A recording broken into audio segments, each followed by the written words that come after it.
Good evening. Storm Alice has unleashed torrential rain across southeastern Spain, turning streets into rivers and halting daily life.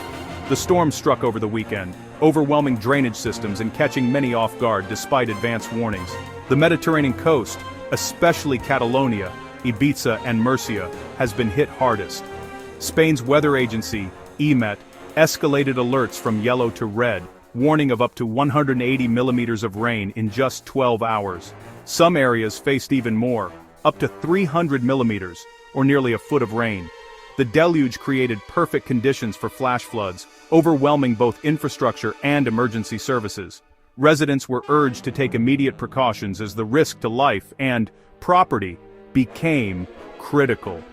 The storm's slow movement allowed it to dump staggering amounts of rain, creating rapidly changing, dangerous conditions. Emergency responders have been stretched thin, racing to manage the crisis as it unfolded. The scale and speed of the flooding have left thousands stranded and communities isolated. As the rain continues, southeastern Spain faces one of its most severe natural disasters in recent memory.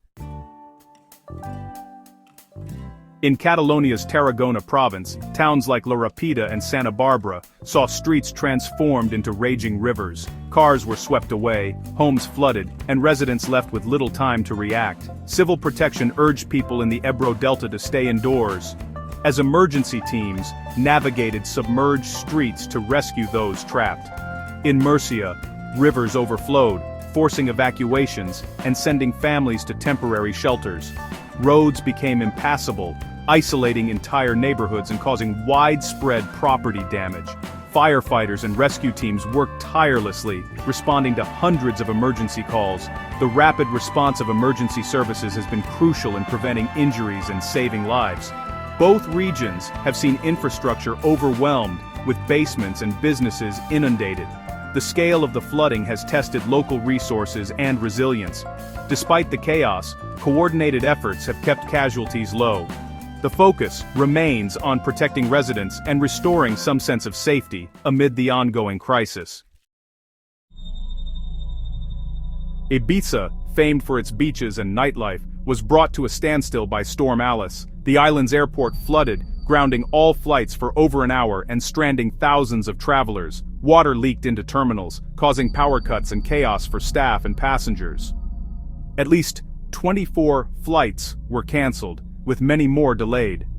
Across the island, roads disappeared underwater, trapping residents and tourists in isolated pockets.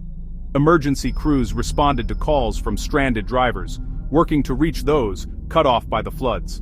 With both the airport and roads paralyzed, Ibiza was effectively cut off from the mainland. The storm exposed the island's vulnerability to extreme weather, disrupting its vital tourism industry. Scenes of flooding replaced the usual sun-soaked holiday images. Authorities shifted focus from tourism to emergency response, prioritizing safety above all else. Storm Alice's impact rippled across Spain's transportation network. The Mediterranean corridor rail line, linking Barcelona and Valencia, was shut down due to flood risks. Passengers scrambled for alternatives as both passenger and freight services were suspended. Major highways and regional roads were closed, creating gridlock and isolating communities. Emergency services rescued motorists trapped in submerged vehicles, often wading through waist-deep water. These rescues highlighted the dangers of driving through floodwaters, a warning repeated by officials. The cumulative effect was near total paralysis of movement in southeastern Spain. Residents, tourists, and businesses faced logistical nightmares as travel became nearly impossible. The economic impact will be significant, with tourism and supply chains disrupted. As the storm recedes, restoring transportation links is a top priority for authorities. Emergency services across Catalonia, Murcia, and Ibiza have shown extraordinary dedication. Firefighters, police, and civil protection units have worked around the clock, conducting rescues and evacuations. Early warnings and public cooperation have helped prevent fatalities, despite the scale of the disaster. As the rain subsides, attention turns to recovery and cleanup. Mud, debris, and damaged property left in the storm's wake. Community spirit is strong, with neighbors helping each other and local governments assessing the damage. The resilience of these communities is already evident as they begin the long road to recovery. This disaster underscores the growing threat of extreme weather and the need for robust preparedness. While the disruption has been immense, the collective response offers hope. First responders and citizens alike have risen to the challenge, united in the face of adversity. The cleanup will take time, but southeastern Spain is determined to rebuild together.